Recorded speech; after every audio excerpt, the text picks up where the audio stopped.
Five Nights at Freddy's isn't just a horror game.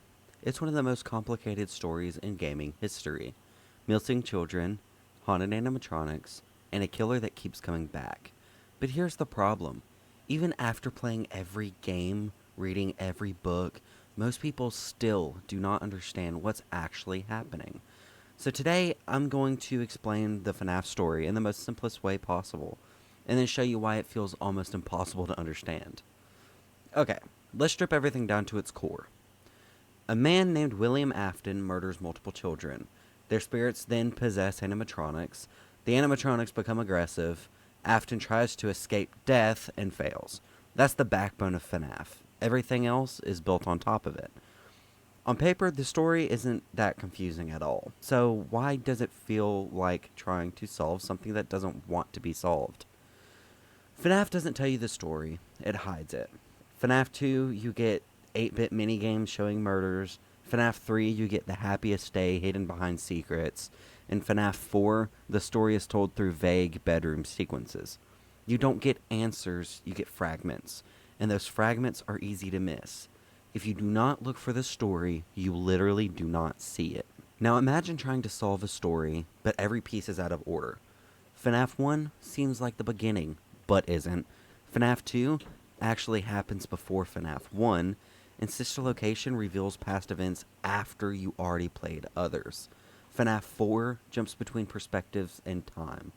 You're not watching the story unfold, you're reconstructing it backwards. This is where most people get lost.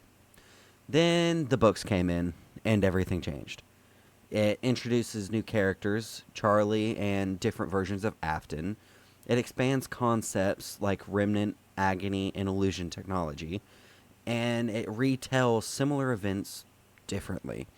So now fans are then asking, are books canon or just parallels?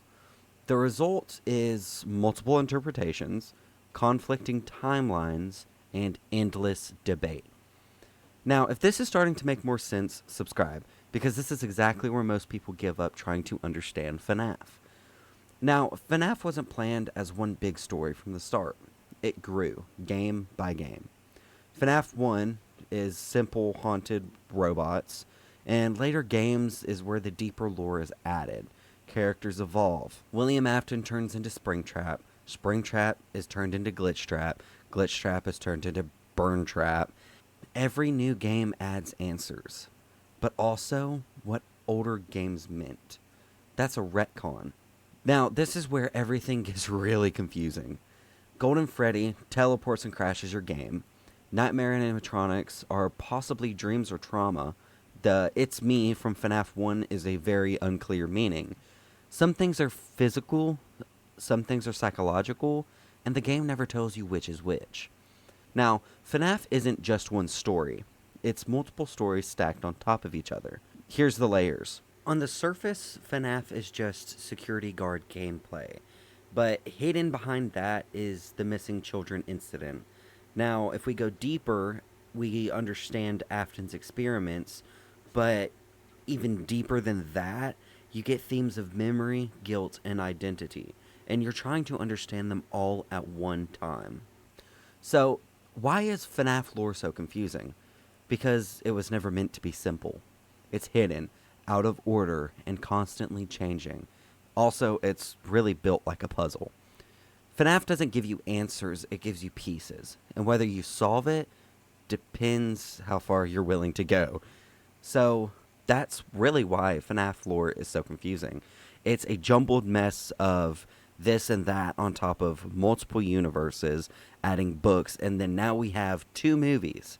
And we don't know if one is canon to one or which is canon to which, or if they're canon at all to one another, or if they're just jumbled parallels. So yeah, that's really all I have for this video. Now, if you want a more in-depth explanation about this, please hit subscribe so I know whether you want to see it or not.